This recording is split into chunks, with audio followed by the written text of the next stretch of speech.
Hi friends, welcome to my channel baby Vincy RV. ఈరోజు అయితే మీకు ఉసిరికాయ నిల్వ పచ్చడి ఎలా పెట్టాలో చూపిస్తానండి. ఇవైతే 2 కేజెస్ అండి. ఉసిరికాయలు అయితే మంచిగా వాష్ చేసుకొని ఆరబెట్టుకోవాలి ఉసిరికాయలను అయితే. తర్వాత ఇప్పుడు జీలకర్ర మెంతుల పిండి అయితే దంచుకోవాలి. జీలకర్ర మెంతులు అయితే ఒక దాంట్లో దంచుకొని పక్కకు పెట్టేసుకోండి. ఇప్పుడు ఒక ప్యాన్ తీసుకొని అందులో ఆయిల్ మంచిగా వేసుకొని అందులో ఉసిరికాయలు వేసుకొని వేంపుకోవాలి. ఉసిరికాయలు అయితే మంచిగా మగ్గాలండి.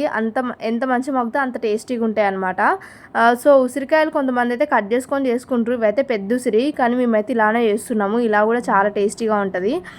ఇంకా ఇప్పుడైతే అదే ఆయిల్లో కొంచెం మెంతులు, అలాగే ఒక స్పూన్ మెంతులు, ఒక స్పూన్ జీలకర్ర వేసుకొని వెల్లుల్లి వేసుకొని మంచిగా వేయించుకోవాలండి. ఇప్పుడు 1.5 కప్ కారం అయితే వేసుకోవాలి. 1.5 కప్ కారానికి ఒక చిన్న గ్లాస్ అయితే సాల్ట్ వేసుకోండి. జీలకర్ర మెంతుల పిండి దంచుకున్నాం కదా, ఆ పిండి కూడా వేసుకోండి. అలాగే ఒక గుప్పెడు వెల్లుల్లి కూడా దంచుకొని వేసుకోవాలి.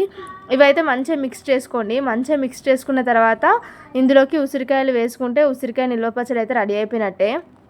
సీజనల్ చట్నీ కదా, చాలా టేస్టీగా ఉంటుందండి. ఇప్పుడిప్పుడే ఉసిరికాయలు అయితే వస్తున్నాయి. ఇవైతే పెద్ద ఉసిరి, చిన్న ఉసిరి అయితే ఇంకా టేస్టీగా ఉంటుంది. కానీ మాకైతే మార్కెట్లో పెద్ద ఉసిరి అవైలబుల్గా దొరికింది. సో ఇదే పెట్టినాము. ఇది కూడా చాలా టేస్టీగా ఉంటుంది, కానీ చిన్న ఉసిరి ఇంకా బాగుంటుందండి. ఇంకా ఇది చూడండి ఎంత బాగుందో. మాదైతే సాల్ట్ కలిపిన కారం కాబట్టి కొంచెం కలర్ తక్కువగా అనిపిస్తుంది. అదే ప్యూర్ కారం పొడి అయితే ఇంకా మంచిగా అనిపిస్తుంది. ఇంకా నెక్స్ట్ డే తింటే మాత్రం చాలా టేస్టీగా ఉంటుంది. ఓకే అండి, బాయ్ బాయ్.